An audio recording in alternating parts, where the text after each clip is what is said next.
Suzanne Gauthier. Ok, merci beaucoup à vous tous d'être venus. Et j'affirme qu'aujourd'hui je suis très ravie d'être ici parce que ça a été un très grand rêve d'être un jour, de parler au nom de tous les enfants du monde. Et je pense qu'aujourd'hui j'ai l'opportunité de parler pour tous les enfants du monde. Mesdames, Messieurs, bonjour. Je m'appelle Fat Bintou, j'ai 17 ans et je viens du Sénégal. Je suis élève en classe de terminale L, c'est-à-dire terminale littéraire, ce qui veut dire que je dois passer mon examen du baccalauréat la semaine prochaine. Et mon plus grand rêve dans l'avenir, c'est de devenir un jour un très grand magistrat. Parce que j'ai toujours rêvé de travailler dans la justice et aussi de défendre la cause de tous les enfants du monde. Ça a été toujours mon plus grand rêve, c'est de devenir un jour un très grand magistrat. Je suis aujourd'hui ici pour porter la voix de tous les enfants du Sénégal, de l'Afrique et du monde entier. Et c'est un cri de cœur, c'est la voix de tous les enfants du monde que je vais vous lancer. Parce que aussi, nous les filles, nous avons notre voix dans le combat qui vise à éradiquer la violence faite aux enfants. Et je pense que les filles, la majeure partie des cas de violence dans le monde affectent le plus les filles. Et je pense qu'il est grand temps pour nous d'être nous-mêmes les acteurs, les actrices pour le développement et pour contribuer à ce qui garantit notre protection et notre bien-être dans le monde. En ce sens, les enfants, partout dans le monde, sont exposés à d'énormes cas de maltraitance qui peuvent les affecter gravement dans l'avenir. C'est pourquoi, de par mes connaissances, je vais vous parler de la violence au Sénégal, c'est-à-dire dans mon pays. Plus particulièrement, je vais me focaliser sur un cas de violence qui est le mariage précoce, parce que j'ai remarqué que cela fait partie des cas de violence les plus fréquents dans nos communautés. Au Sénégal, les violences contre les enfants sont nombreuses et variées. On peut noter la mendicité, surtout avec les talibés, c'est-à-dire les enfants qui étudient dans les écoles coraniques. On a aussi les cas de viol, les cas d'inceste, le non-enregistrement des enfants à la naissance qui peut être dû à la négligence des parents, mais aussi les pires formes de travail des enfants, surtout dans les mines de Kédougou.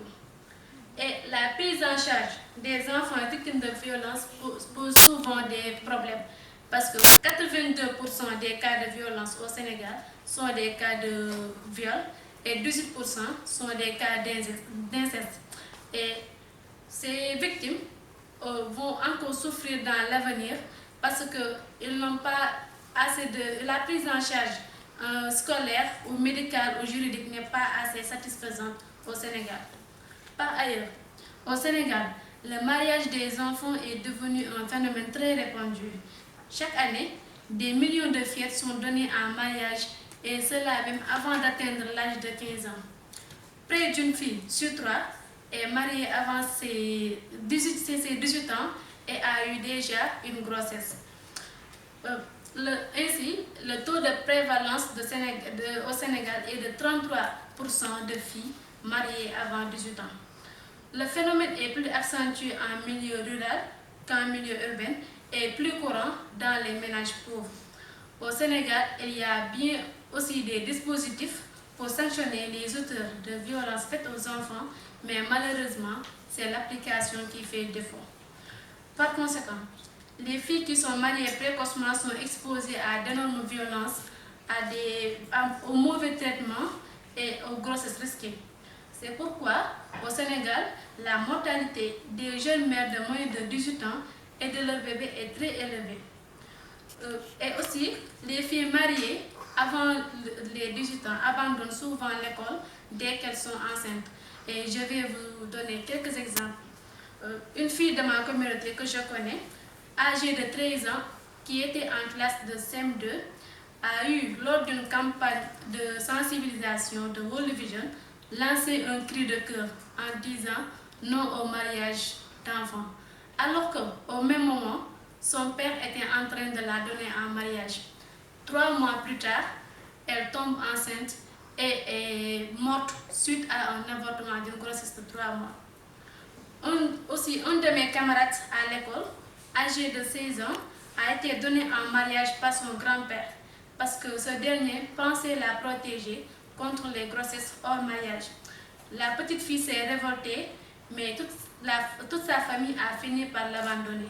Étant malheureuse, elle finit par accepter le mariage et aujourd'hui, à l'heure où je vous parle, elle vit les pires formes de maltraitance venant de son mari. Et pour mettre fin à ces abus ou à ces violences dans ma communauté, je m'active avec des comités locaux de protection d'enfants. Par exemple, au niveau des communautés rurales, on a eu à installer des comités appelés comités locaux de protection de l'enfant, CLPE. Et au niveau des villages environnants aussi, on a eu à installer des caves, c'est-à-dire des comités d'alerte, de veille et d'écoute pour la protection de l'enfant. Et avec ces communautés, nous menons des tournées de sensibilisation dans les communautés environnantes, dans les villages et aussi dans les écoles pour essayer de sensibiliser et de conscientiser surtout les parents sur les conséquences de la violence. Je suis aussi également père éducatrice, peer-to-peer education, ce qui veut dire que j'ai été formée pour sensibiliser mes camarades, en particulier les filles. Parce que comme je vous l'ai dit, la majorité des cas de violence affectent nos filles et je pense que le temps est venu pour nous que nous soyons équipés pour avoir toutes les capacités nécessaires et éradiquer la violence contre tous les enfants du monde. Et avec j'organise aussi des causeries à la maison, c'est-à-dire j'invite mes camarades à la maison, on essaie de parler ensemble, de trouver des moyens de nous protéger nous-mêmes et nous discutons aussi sur des thèmes particuliers pour pouvoir acquérir la protection et le bien-être. Par exemple, nous discutons le plus souvent sur l'hygiène corporelle, le lavage des mains, les mariages, grossesses précoces, les abus physiques et sexuels, etc. Nous discutons sur beaucoup de thèmes. Et maintenant, cher public, en conclusion, je vais demander à chacun d'entre vous d'apporter sa à chers parents, chers décideurs, soyez à nos côtés en accent encore plus vos interventions et vos participations sur ce qui garantit la protection et le bien-être de tous les enfants du monde. Nous, enfants et jeunes, sommes vulnérables et nous avons besoin d'être accompagnés pour notre avenir. Donc, je vous demande de nous soutenir, d'être à nos côtés et de nous protéger contre tout obstacle à notre suivi. C'est un cri de cœur. C'est la voix de tous les enfants. Donc, comment allez-vous vous engager? Je vous remercie.